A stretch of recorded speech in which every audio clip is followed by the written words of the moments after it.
Vote કર્યો હશે તો કેટલાક લોકો એમને ત્યાં પણ ડરાવી રહ્યા છે. હું નથી માનતો કે આ કોઈ સેન્ટ્રલાઇઝ પક્ષ એને સૂચના આપતો હશે, પણ એટલીસ્ટ એવા પગલા તો લેવા જ જોઈએ કે હાર થયા પછી એ 10,000 બેઠકોમાં જ્યાં જીતા ત્યાં જીત્યા, હાર્યા ત્યાં હાર્યા, પણ એ આ બદલાની ભાવનાથી એ ગુજરાતમાં અત્યાર સુધીમાં ક્યારેય રાજકારણ થયું નથી. તો એની શરૂઆત આ ચૂંટણી ના કરી જાય એટલી તકેદારી એટલીસ્ટ રાખે, ભાજપે રાખે કે કોંગ્રેસ પણ રાખે. કોંગ્રેસને ખૂબ એવા ઓછા મોકા મળ્યા હશે. નિશાંતભાઈ. હેમંતભાઈ, આ જે પરિસ્થિતિનું નિર્માણ થયું છે ચૂંટણી પહેલા અને ચૂંટણી પછી, કે જે રીતે ભારતીય જનતા પાર્ટીના નેતાઓ અથવા ભારતીય જનતા પાર્ટીના હારેલા ઉમેદવારો જે પ્રેશર ટેકનિકનો ઉપયોગ કરી રહ્યા છે, તો એમને એક સ્પષ્ટ ભાષામાં સમજાવવા માંગુ છું કે માનનીય છત્રપતિ સંભાજી મહારાજના મિત્ર એવા કવિ કલશ બોલ્યા હતા કે મન કે જીત में जीत है, મન કે હાર में हार गए जो बिन लड़े उन पर है धिक्कार. ભારતીય સંવિધાન નો આર્ટિકલ 326 છે. દરેક વ્યક્તિને જાત પાત વગર કે ધર્મના ડિફરન્સ વગર એક વ્યક્તિને એક મત કરવાનો અધિકાર આપ્યો છે. પછી એ પાર્ટી કોઈ પણ હોય, એ પછી અપક્ષને મતદાન કરે કે કોઈ ક્ષેત્રીય પાર્ટીને મતદાન કરે કે કોઈ રાષ્ટ્રીય પાર્ટીને મતદાન કરે.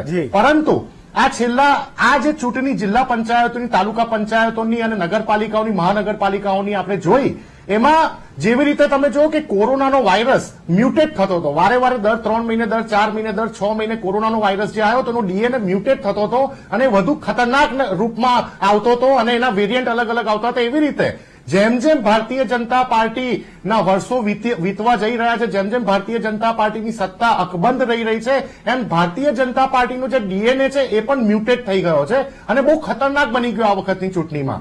કે સાંસદ મિતેશભાઈ પટેલને એવું કહેવું પડતું હોય કે જો તમે કોંગ્રેસના લોકોને તાલુકા પંચાયતમાં જીતાડશો તો હું મારી સાંસદ તરીકેની ગ્રાન્ટ નહીં વાપરું. બાળ અને મહિલા કલ્યાણ વિકાસના મંત્રી મનીષાબેન વકીલને કહેવું પડતું હોય કે જો તમે કોંગ્રેસના લોકોને કે અન્ય પાર્ટીના લોકોને મત આપીને જીતાડશો તો એ લોકોને ગાંધીનગરની અમારા સચિવાલયમાં પ્રવેશ નહીં આપવા દઈએ. પછી આની પહેલા તમે જો કે પૂર્વ ભારતીય જનતા પાર્ટીના વડોદરા જિલ્લાના પ્રમુખ જે હતા એમને કીધેલું કે જો ભાજપ અહીંયા નહીં જીતે તમારા ઘર બધા નવરા થઈ જશે, તૂટી જશે.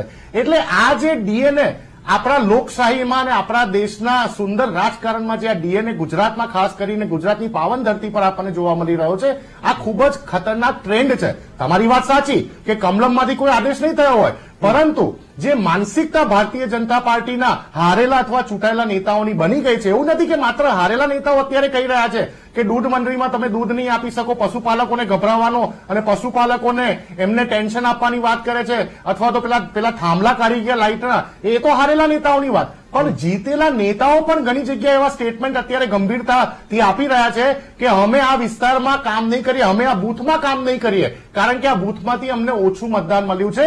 આ આપણા રાજકારણ માટે ખૂબ જ ડેન્જરસ સ્ટેજ કહેવાય.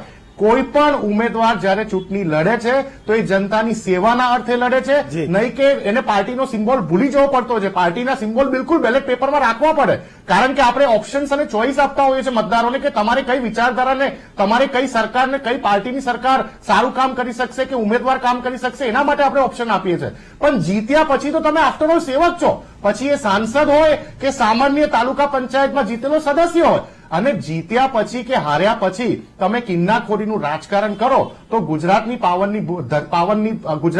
ધરતી પર આને સાખી ક્યારે પણ ના લેવા હેમંતભાઈ. અને આ ખતરનાક રાજકારણ વિશેનો જે વિષય તમે આજે ઉપાડ્યો છે, હું ખૂબ ખૂબ આભાર વ્યક્ત કરું છું વીટીવીનો અને તમારો હેમંતભાઈ, કે આ સમજવું ગુજરાતની જનતાને આજે જરૂરી છે.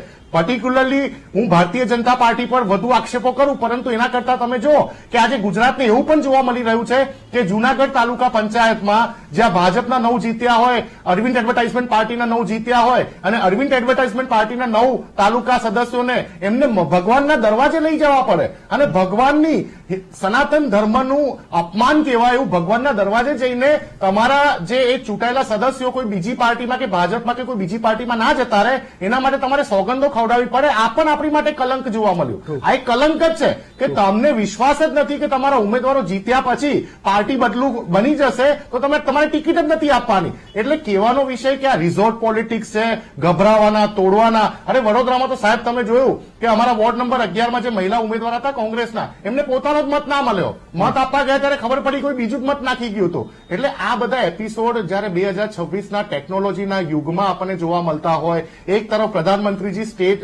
સ્પેસ ટેકનોલોજીથી બનેલા રોડની કલ્પના કરતા હોય, બીજી તરફ વિકાસની કલ્પના કરીએ, અને ત્રીજી તરફ સામાન્ય છેવાડાના ગામડામાં જયારે પશુપાલકોને ગભરાવવામાં આવતા હોય, ગ્રામજનોને લાઇટના થાંભલા કાઢી નાખવામાં આવતા હોય, આ ખૂબ જ ગંભીરતાથી આ વિષયને લેવો જોઈએ. અને જે પણ કોઈ મામલતદાર કે ડેપ્યુટી કલેક્ટર કે કલેક્ટર, જે પણ કોઈ અધિકારી આ વિષયને જોતા હોય, હું એમને VTVના માધ્યમ દ્વારા હાથ જોડીને નિવેદન કરવા માંગુ છું કે આના ઉપર તમે એક્શન બિલકુલ લેજો.